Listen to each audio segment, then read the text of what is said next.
So I mentioned that the three movements of this sonata are bound by their compact developments, and that is certainly the case here. Here is the end of the exposition.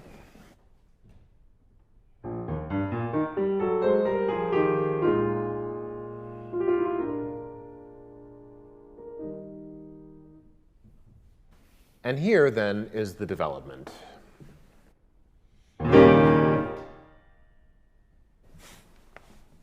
I'm kidding. Sort of.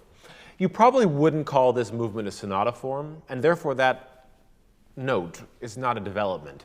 But everything that precedes it certainly seems like an exposition. Contrasting themes, the second one on the dominant.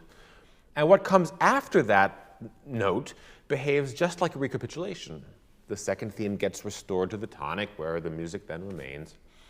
So while you would probably say that this movement is in four-part form, sometimes called slow movement form, A, B, A, B, the fact that it otherwise functions like a sonata form gives that brusque chord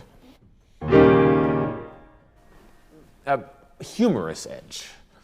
It's as if Beethoven knows he should write a development, but can't be bothered to do so. The second half of the movement, the latter AB, the would-be recapitulation, is by the book, so there's no great need to get into it. But this movement does have a lengthy and gorgeous coda, which certainly deserves to be noticed.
Here, again, I think that the Pathétique is an interesting point of comparison. The coda of the slow movement of the Pathétique was brief and, above all, simple.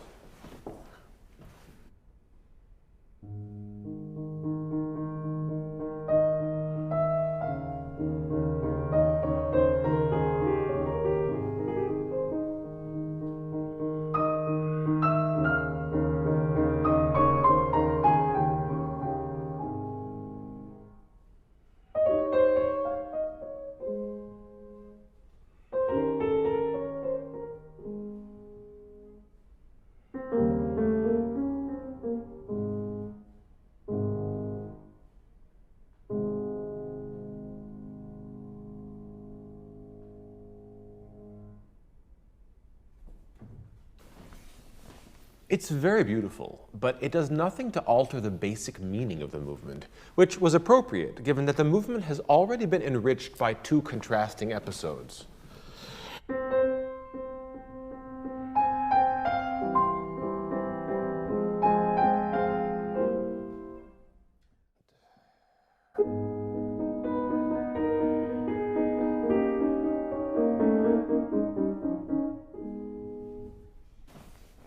And given that the first movement was such a psychodrama. Here, in Opus 10 number 1, though, the slow movement's coda has quite an impact. When we first hear the theme at the beginning of the movement, we get 4 bars of it.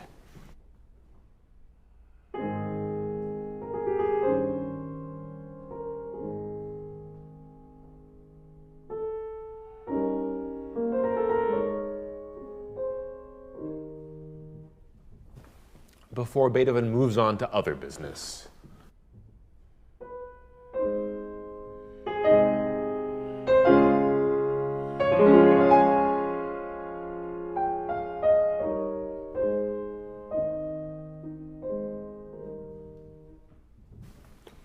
This is reiterated precisely in the second half of the movement. In the Coda, however, we get, for the first time, what feels like the natural, logical continuation of those opening 4 bars, expanding the theme and, in the process, deepening it further.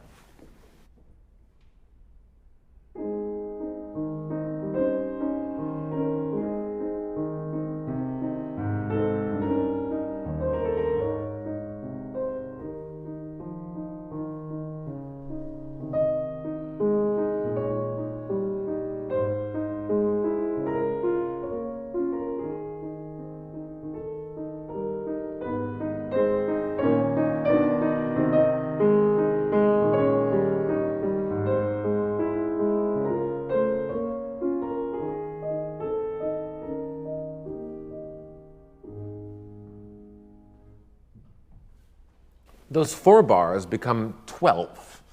If this movement was spacious before, now it is triply so. And now that the theme has been fulfilled, we are ready for a pathétique-style coda. Simple, calm, just a very gentle dialogue between 5 and 1 as the movement dies away.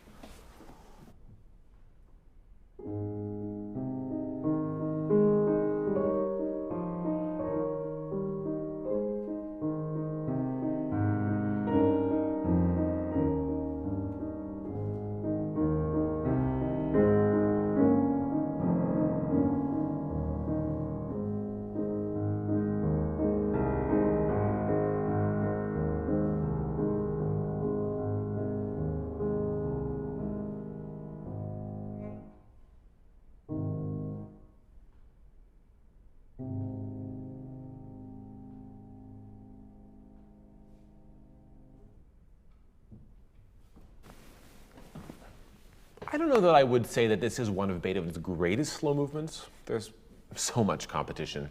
But it is really the only time in the early period that a slow movement so thoroughly formed the heart of the work. The closest analog I can think of is Opus 31, number 1, which has a similarly operatic slow movement.